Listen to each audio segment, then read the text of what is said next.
Here we go. This should be working for everybody. Just want to make sure. Some technical difficulties. Um, but yeah, we're back on now. I'm gonna just send this link out. We had some technical difficulties. That is on me, fam. But we're in. We're in. We're back, and that's what matters.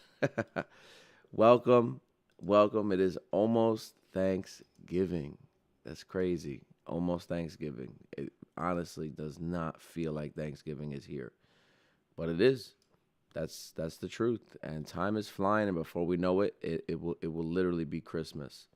And then when Christmas is done, it'll be 2023, and we'll be on our way to another year. And that's just time. Time flies, and time gets past us like it's nothing. But let's just jump into it. Good morning. I wanted to talk a little bit about how literally my wife and I have about 8 more days until the due date of our child. It's kind of crazy, kind of scary, but it's coming. And something that's scary more for Caroline than me is birth, giving birth. And that could be extremely scary, especially if you're a woman. She's giving birth, and that's if she doesn't go into labor before that time. And myself and Caroline, we're in two very different situations. And as I think about it, it does help me realize how brave Caroline could be and how strong my wife is. Because some people are just like, hell nah, I'm not having a baby. I'm not having kids. I'm not giving birth. People are scared when that happens, when that time comes. And that's a scary time. Giving birth could be extremely, extremely scary. And they say childbirth is one of the worst pains a person can go through. So you can thank Eve for that in Genesis chapters 1 through 5. But yeah, my heart does go out to Caroline. Pray for her. I remember last year just thinking like, man, this baby has to come out. And that could be scary. So as scary as that sounds, the disciples were extremely scared at what Jesus was saying. So it's not the same thing, obviously. Like they weren't about to give birth, but Jesus kept saying that I'm going away for a while. I'm leaving right now. And I will be gone for a little bit. And he kept saying that, and they were getting very scared. They were getting very frightened. Um, this was scary for them because the man that they've been following for 3 years and who showed them the way and who's been being attacked and who's kind of made them apart from the whole world. Now he's saying, I'm going to be leaving for a little bit. So now they're getting frightened. They're getting scared. They're kind of grieving. There's a difference between grieving and hurting. Grieving hurts. Like if you've ever grieved before in your life, it hurts. The pain is real. If you've lost someone that you love dearly, if something tragic happens, you grieve. It's not a good feeling. So they were grieving. They were feeling pains. So I want to just show you what Jesus says. He compares it to giving birth. Look, a woman giving birth to a child has pain because her time has come.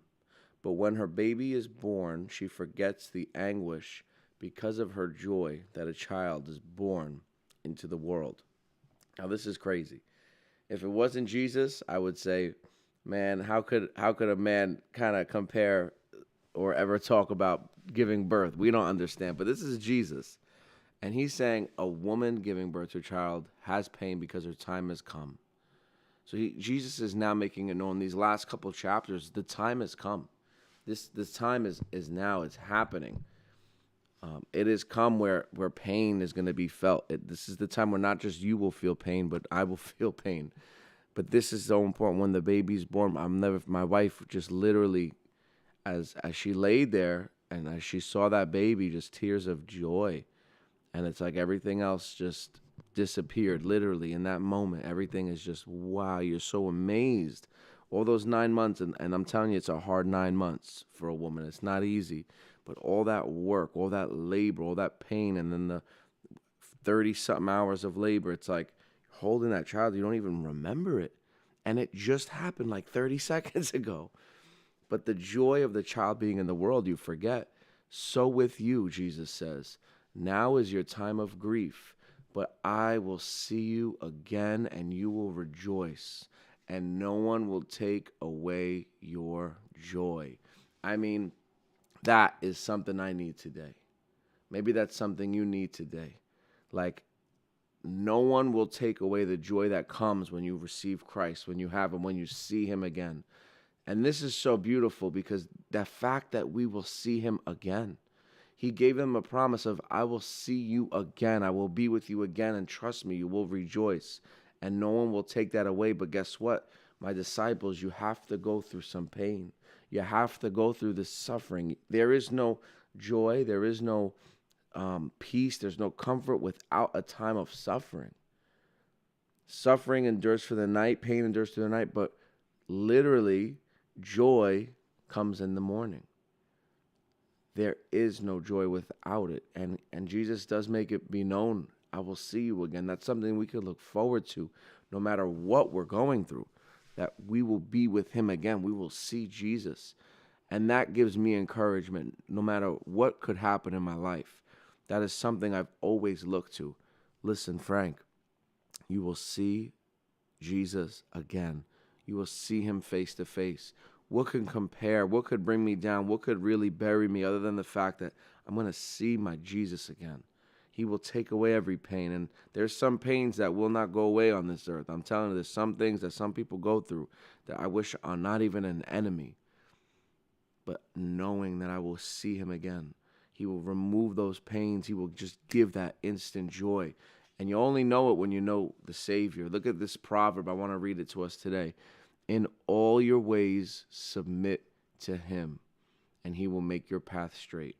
So this morning, today, submit to him. Allow him to make your path straight. Allow him to work in your life. Allow him to just dwell inside you. In church, you got to continue this now. You got to go on and read the rest of the chapter. We went through John 1 all the way to 16. There's so much Bible you can get into today. And there's so much Bible outside of this if you've already continued in it. But pick up that book. Read it. Pray. Get down on your knees. Talk to the Father. Make him first in your life. Because one day, like he says here, I will see you again. Will he recognize you? Will he know you? Will he say, there he is? Don't be fooled by the world. Jump into what he has for you. Listen, I'm sorry about the mix-ups in the live stream today. There was I guess the comments weren't working and then it wasn't public, so that was on me. But hey, it happens.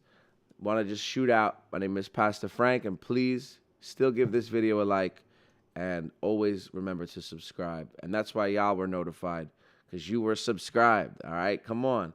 But others did it because it was unlisted. But hey, I will see you tomorrow. All right? Don't go crazy shopping out there. It's going to be hectic. Everybody's out there shopping. Remember to breathe, pray, and get your mind right. Have a great day. God bless y'all. Adios.